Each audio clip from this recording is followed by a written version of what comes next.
예수님의 이름으로 인사드립니다. 신령과 진정으로 집중할 수 있는 예배가 되기를 바랍니다. 특별히 극강하는 코비드 가운데서 하나님의 보호하심이 모든 가족에게 임하기를 기도합니다. 오늘 설교는 중요한 메시지가 있습니다. 2번 정도 경청해 주시면 감사하겠습니다. 이 시간 준비하신 귀한 물질 하나님께 올려드립니다.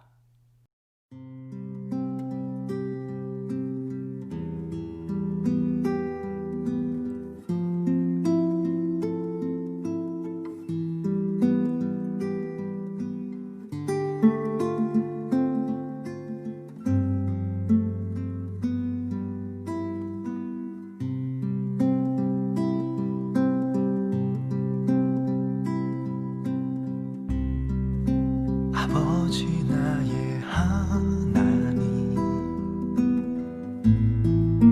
말씀하시는 하나님,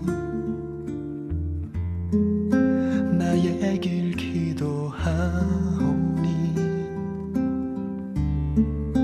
나에게 말씀하소서.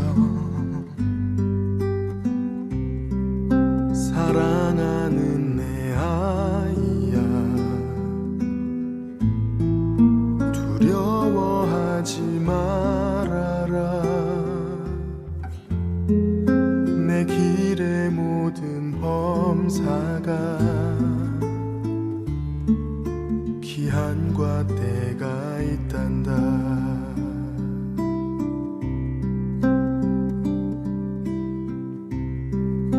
아버지 나의 하나님, 말씀하시는 하나님, 나 주님 의지하오나 이 길이 힘이 듭니다. 사랑하는 내 아이야, 두려워하지 말아라. 내가 어디로 가든지 나 너와 함께하리라.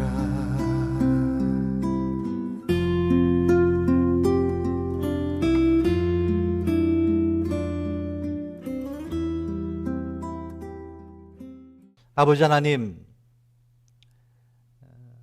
사랑하는 OFC 가족들을 위해 기도합니다. 특별히 이 위험한 코비드-19 상황 가운데 하나님의 보호하심을 기도하며 또 그 간구하는 마음을 담아 귀한 물질 이 시간 드렸사오니 이 물질에 축복하시고 하나님의 보호하심이 우리 모두에게 임하며 이 물질이 바를 수 있는데 부족함이 없도록 축복하여 주시옵소서. 감사드리며 예수님의 이름으로 기도합니다.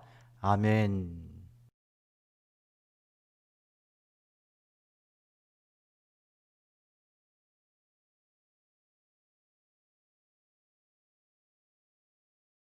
안녕하세요. 예수님의 이름으로 인사드립니다. 오늘은 한 손은 성경을, 한 손은 현실이라는 제목으로 같이 은혜 나누기 원합니다. 본문 말씀 느헤미야서 4장 9절이에요. 우리가 우리 하나님께 기도하며 저희를 인하여 파수꾼을 두어 주야로 방비하는데. 가족 여러분, 성경은 모든 신앙인이 깨어있으라고 명령합니다. 자, 왜 그렇게 하셨을까요? 인생은 정말 짧기 때문에 그렇습니다. 자, 야고보는 인생은 마치 잠깐 아침에 있었다 없어지는 안개와 같다고 이야기하고요. 성령이 충만했던 다윗은 자신의 인생을 이렇게 표현합니다. 시편 39편 5절이에요. 주께서 나의 날을 손 넓이만큼 되게 하심에 나의 인생이 주의 앞에서 없는 것 같사오니 사람마다 그 든든히 설 때도 진실로 허사뿐이라고 그는 고백합니다. 자, 다윗은 30살 때 왕이 돼서 40년 동안 치리하고 향년 70세에 천국으로 이사하게 됩니다. 그는 그 당시 평균 수명보다 참 오래 살았지만 그는 자신의 생애를 손 넓이만큼, 그러니까 손뺨 아주 작다는 것이죠. 그리고 더 나아가서 자신의 인생이 하나님 앞에는 없는 것 같다고 고백해요.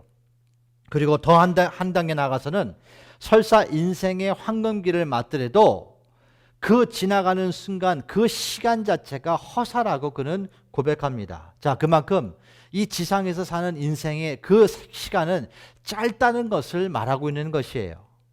사랑하는 가족 여러분, 그런데 이 짧은 인생 가운데 우리의 삶 가운데 매사가 위험이 있어요.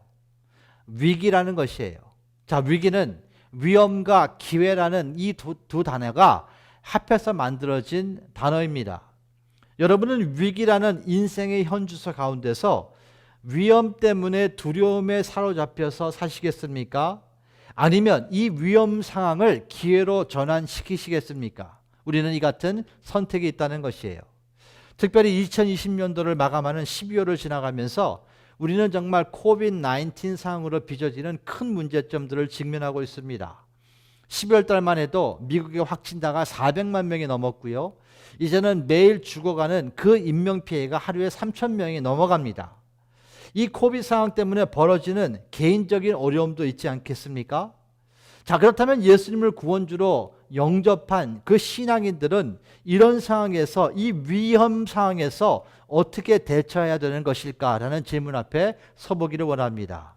사랑하는 가족 여러분, 이 같은 상황에서 한 손은 성경을 붙잡고 한 손은 현실을 붙잡고 우리 모두는 믿음의 도전을 해야 된다는 것이에요. 자, 위기를 직면할 때 위험에만 초점에 맞추면 우리는 두려움에 사로잡히게 됩니다. 그리고 두려움에 빠지게 되면 분별력을 상실하고 경직하게 돼요. 또한 두려움에 빠지면 극단적인 결단을 하기도 하지요. 자, 위기 상황에는 가슴은 뜨거워야 합니다. 항상 하나님을 향한 가슴, 믿음을 향한 그 가슴은 뜨거워야 되지만 참 머리는 냉철해야 된다는 것이에요. 왜냐하면 감정에 따라 움직이면 안 되기 때문에 그렇죠. 하나님 말씀에 더욱더 집중해야 된다는 것이에요. 성경은 이 두려움을 이기는 방법을 하나님의 사랑이라고 가르쳐 주세요. 우리의 구원을 위해서 예수님 그 십자가의 죽음을 묵상하라고, 그래서 하나님의 사랑 안에서 그 사랑의 힘으로 두려움을 쫓아내라고 우리에게 말씀하세요. 요한일서 4장 18절이에요. 사랑 안에 두려움이 없고 온전한 사랑이 두려움을 내어 쫓는다고 성경은 기록하고 있어요. 그리고 하나님 사랑 안에서 상황을 분석하면서 그분의 지혜와 명철을 추구해야 됩니다. 하나님은 모든 상황보다 크신 분이기 때문에 그렇죠. 즉 신앙인들에게는 위험은 기회의 발판이 될 수 있다는 것이에요. 위험 때문에 안 보였던 것이 보이게 되고요. 위험 때문에 안 들렸던 것이 들릴 수 있다는 것입니다. 그래서 그 위험이 기회가 되므로 어쩌면 삶의 큰 갈등, 삶의 그 문제를 해결할 수 있다는 것이에요. 즉 위기는 새로운 도전과 경험을 통해 새로운 세계를 열 수 있는 통로가 될 수 있다는 것입니다. 신앙인의 위기는 하나님과 동행하며 소통하며 큰 믿음을 받게 되는 축복이 될 수 있다는 것을 우리에게 말씀해 주시는 거예요. 사랑하는 가족 여러분, 분명히 코비드-19 상황은 정말 어려운 상황입니다. 이 상황으로 인해 세상과 교회는 많은 변화가 요구되고 있습니다. 아니, 변화되고 있습니다. 직장과 사업이 변화되고 있고요. 학교가 변화되고 있습니다. 소통하는 방법이 변화되고 있어요. 자, 그렇다면 이 위험한 상황 가운데서 우리 OFC가 필요한 변화는 무엇일까라는 질문을 한번 해보기 원해요. 이 위험이 발판이 돼서 어떤 기회가 OFC 교회에 열려 있을까라는 질문을 우리가 던져보기 원합니다. 자, 우상 숭배가 원인이 돼서 이스라엘은 멸망하게 됩니다. 그러나 하나님의 예언대로 70년 후에 다시 그 포로가 귀환하게 된다고 합니다. 하나님의 예언대로 70년 만에 바벨론은 페르시아에게 무너졌고 페르시아 고레스 왕은 이스라엘 백성들이 다시 귀환할 수 있는 길을 열어줍니다. 첫 번째 귀환한 이스라엘 백성들 중에 스룹바벨을 중심으로, 스립바벨이라는 사람을 중심으로 성전을 이스라엘 백성들은 건축합니다. 우상 숭배가 원인이 돼서 나라가 망했기 때문에 다시 초심으로 돌아가서 다시 예배에 포커스하기 위해서 그들은 먼저 한 것이 성전을 지었던 것이에요. 그런데 성전은 지었지만 성벽이 없었기 때문에 주위 나라로부터 항상 침략을 받게 되게 됩니다.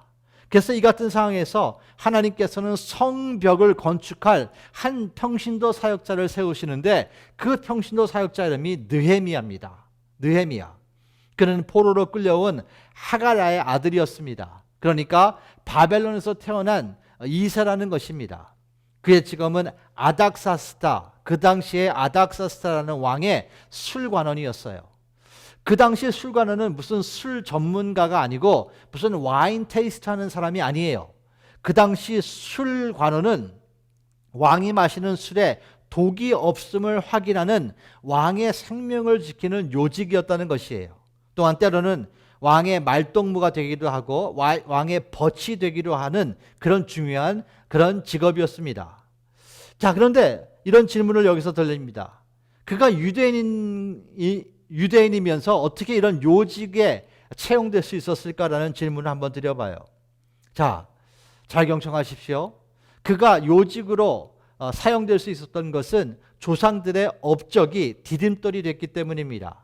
아닥사스다 왕의 아버지였던 아하스웨로스의 왕은 와디스 왕비를 쫓아내고 에스더라는 그 여인을 왕비로 맡게 됩니다.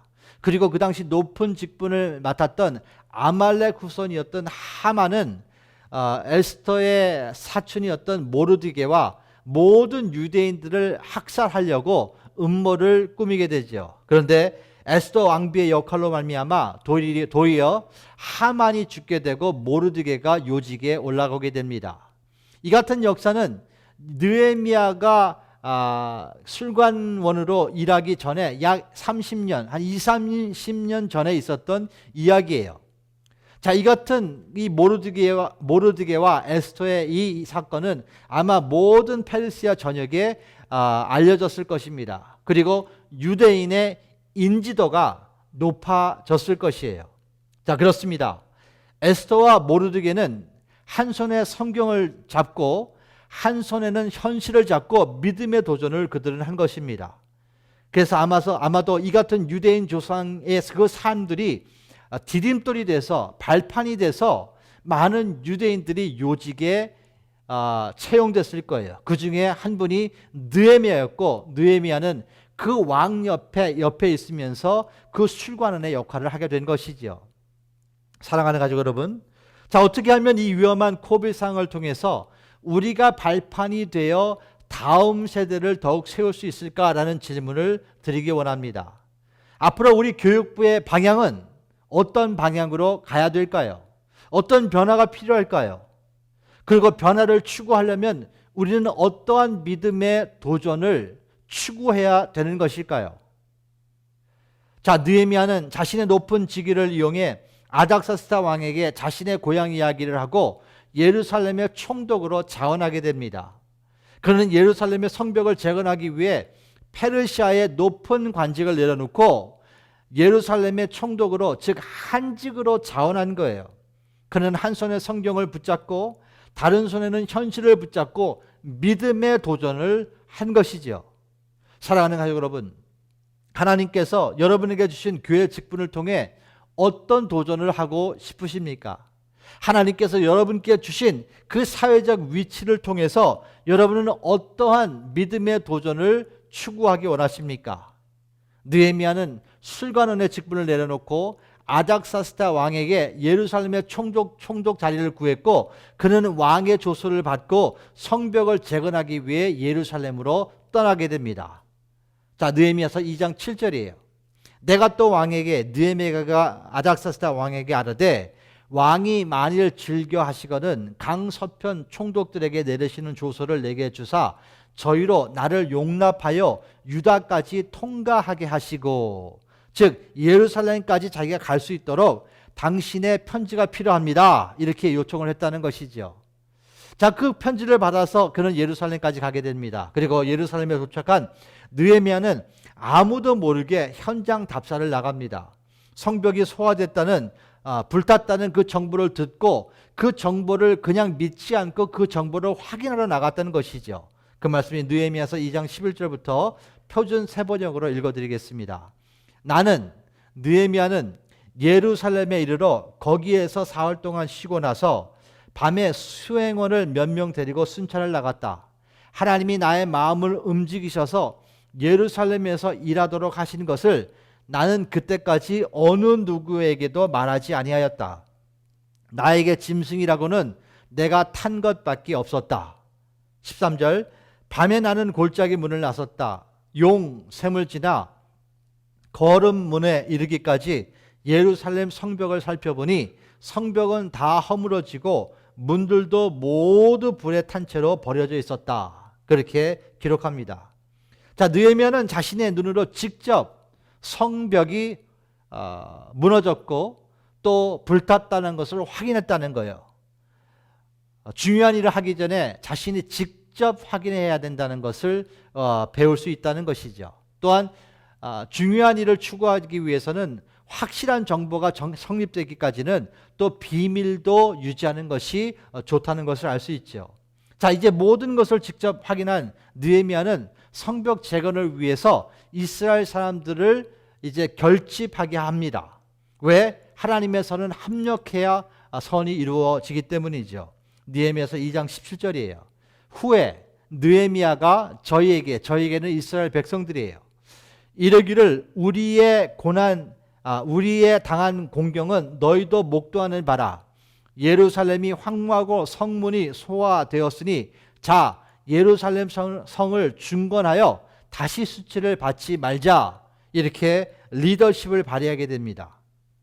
이에 이스라엘 백성들은 한마음 한뜻으로 성벽을 재건하기 시작해요. 그러나 그들은 외적으로 수많은 적들과 장애물과 싸우게 됩니다. 외부적인 반대 세력을 대표하는 산발렛, 도비야, 게썸이라는 사람들이 있었습니다. 느헤미야와 이스라엘 사람들을 조롱했어요. 협박했습니다. 정신적으로 압박했습니다. 뇌물 거래를 했습니다. 음모가 있었고 술수가 있었고 거짓이 있었습니다. 비난이 있었습니다. 이 수많은 장애물과 그들은 싸워야 됐다는 것이에요. 자, 그런데 그들은 한 손엔 성경을, 한 손엔 현실을 붙잡고 믿음의 도전을 하게 된 것이에요. 그 대표적인 구절이 오늘 본문 말씀입니다. 느헤미야서 4장 9절이에요. 우리 하나님께 기도하며 저희를 인하여 파수꾼을 두어 주야로 방비하는데, 자, 느헤미야와 이스라엘 백성들은 함께 하나님을 바라보며 기도했다는 것이에요. 그 기도와 동시에 보초를 세워서 밤낮으로 지켰다는 것이에요. 즉, 한 손에는 성경을, 한 손에는 현실을 붙잡고 그들은 믿음의 도전을 한 것입니다. 이 같은 행동은 하나님을 100% 신뢰한 것이고요. 또 인간의 100% 최선을 드렸다는 것이에요. 사랑하는 가족 여러분, 하나님을 100% 신뢰하고 우리가 100%의 최선을 하나님께 드리는 것이 신앙생활인 것을 믿으시기를 예수님의 이름으로 축원합니다. 자, 어떤 신앙인들은 기도는 하는데 현실에 대한 대처가 부족합니다. 그런데 행함 없는 기도는 사실 죽은 믿음이에요. 기도의 목적은 하나님께 능력을 받아서, 하나님께 지혜를 받아서, 명철을 받아서 순종하는 것이 기도의 목적 중에 하나죠. 또한 다른 신앙인들은 현실에 대한 대처는 철저히 합니다. 그런데 기도가 없어요.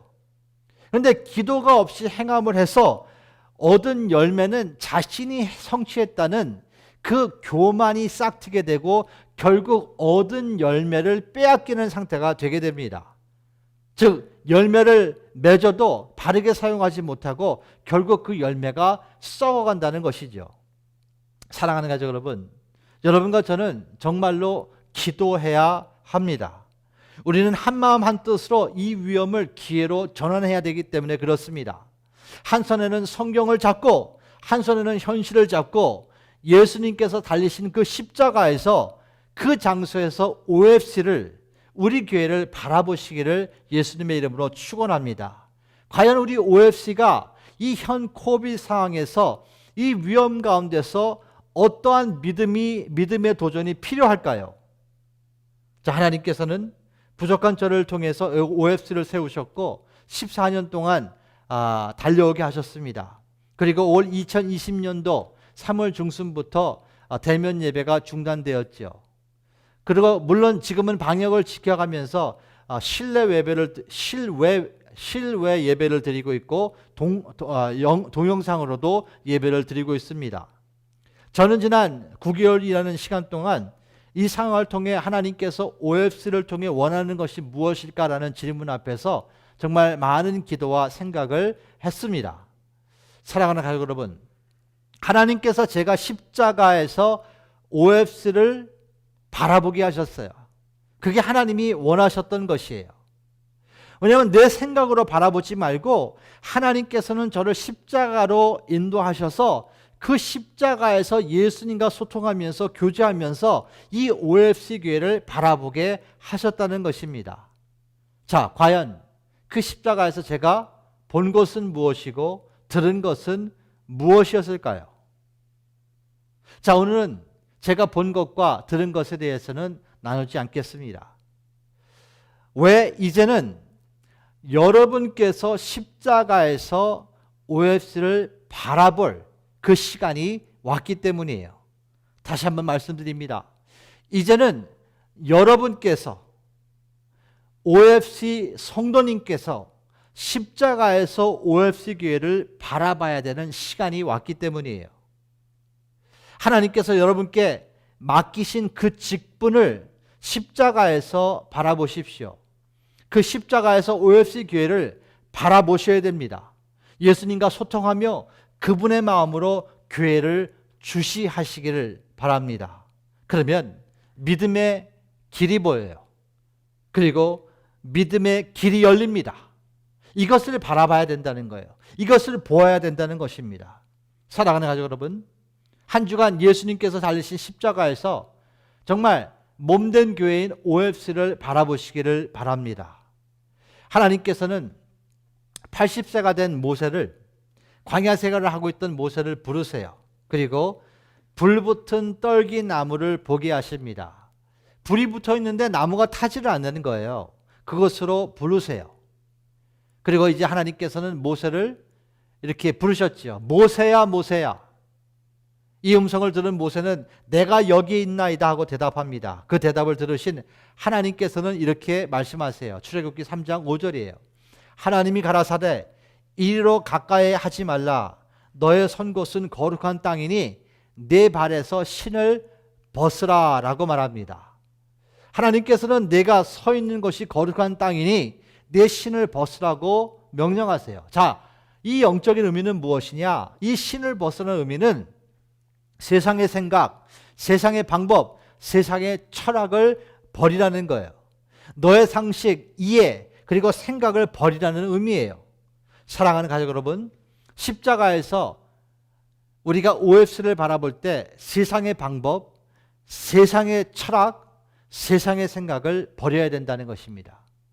우리의 상식, 우리의 이해, 우리의 생각을 버려야 된다는 것이에요. 하나님께서 주시는 그 부르심을 받기 위해서는 다 내려놓아야 된다는 것을 우리에게 가르쳐 주시는 것이죠. 자, 그리고 모세에게 이제는 신을 벗으라고 하고 이제 부르심을 주십니다. 그 부르심은 애굽에서 노예 생활하고 있는 이스라엘 백성들을 출애굽시키라는 것이에요. 자, 모세는 이 하나님의 부르심을 듣고 정말 터무니없는 말씀을 하신다고 대답하죠. 그래서 모세는 이렇게 말합니다. 하나님, 내가 누구건데 바로에게 가며 이스라엘 자손을 애굽에서 인도하여 낼 수 있습니까? 이렇게 도리어 질문을 해요. 자, 그런데 결국 어떻게 됐습니까? 하나님의 전능하심으로 모세를 중심으로 200만 명이 넘게 추종되는 이스라엘 백성들이 애굽에서 출애굽하게 돼요. 사랑하는 가족 여러분, 우리는 십자가에서 두 가지를 내려놓고 OFC를 바라봐야 됩니다. 모세 인생의 첫 번째 40년은 바로의 궁에서 바로의 딸의 아들로서 호의고식하면서 그는 살았습니다. 그러니 얼마나 교만하고 당당했겠습니까? 하나님께서는 그 교만과 당당함을 40년의 광야 생활을 통해서 내려놓게 하셨어요. 그리고 거룩한 땅에서 신을 벗게 하시고 부르심을 주셨습니다. 그러나 모세는 하지 못한다고 하나님께 대답하죠. 가족 여러분, 십자가에서 두 가지를 먼저 내려놓으십시오. 첫째는 내가 무엇을 할 수 있다는 생각을 내려놓으세요. 내가 무엇을 할 수 있다는 생각. 우리는 코비드-19을 통해서 정말 인간의 연약함을 발견하지 않았습니까? 우리가 정말 할 수 있는 게 몇 개나 되겠습니까? 자, 그리고 둘째는 내가 무엇을 하지 못한다는 생각도 여러분 내려놓으셔야 됩니다. 모세는 이 두 가지를 내려놔야 됐었어요. 그래야 부르심을 받을 수 있었다는 거예요. 부르심을 받은 모세는 못한다고 대답했다는 것이에요. 그런데 하나님께서는 내가 하는 것이 아니고 내가 하나님 여호와 하나님께서 일을 하신다고 그렇게 약속하시는 거예요. 다시 말씀드립니다. 내가 할 수 있다는 생각을 내려놓으십시오. 또한 내가 못한다는 생각도 내려놓고 십자가에서 OFC 교회를 바라보세요. 십자가에서 여러분에게 맡기신 그 직분을 바라보세요. 십자가에서 여러분이 섬기는 그 OFC를 위해서 믿음의 그 도전이 어떤 것이 필요한가 한번 기도해 보십시오. 한 손에는 성경을, 한 손에는 현실을 붙잡고 한번 기도해 보세요. 사랑하는 가족 여러분, 하나님의 자녀로서 예수님의 제자로서 복의 근원으로 쓰임 받으시는 OFC의 성도 한 분 한 분 되시기를 예수님의 이름으로 축원합니다. 기도합니다. 주님 감사합니다. 한 손엔 성경을, 한 손에는 현실을 붙잡고 십자가로 향하여 예수님의 마음으로 OFC 교회를 바라보기 원합니다. 마음은 뜨겁지만 머리는 냉철하게 하나님의 지혜와 명철을 구하며 내가 직분자로서 무엇을 해야 되는지, 내가 할 수 있다는 것도 내려놓고 내가 못한다는 것도 내려놓고 하나님의 음성과 하나님의 능력을 받기를 원합니다. 하나님, 한 주간 동안 우리 모두가 기도하는 삶을 주님께 드리게 하셔서 하나님의 음성을 듣고 하나님이 허락하시는 그 믿음의 도전을 붙잡을 수 있는 우리 모두가 될 수 있도록 축복하여 주시옵소서. 이제는 우리를 위해서 십자가에서 죽으시고 부활하신 예수 그리스도의 은혜와 그 은혜신 예수님을 보내신 하나님의 놀랍고 크신 아가페 사랑과 은혜 가운데 오늘도 말씀으로 다가오시고 한 손에는 성경을 붙잡고 한 손에는 현실을 붙잡고 믿음을 요구하시는 성령님의 교통하시가 역사하심이 이 자리에 있는 아버지의 모든 자녀들 위해, 그들의 가정, 직장, 사업체 위에 이 시간부터 영원토록 함께 하실지어다. 아멘.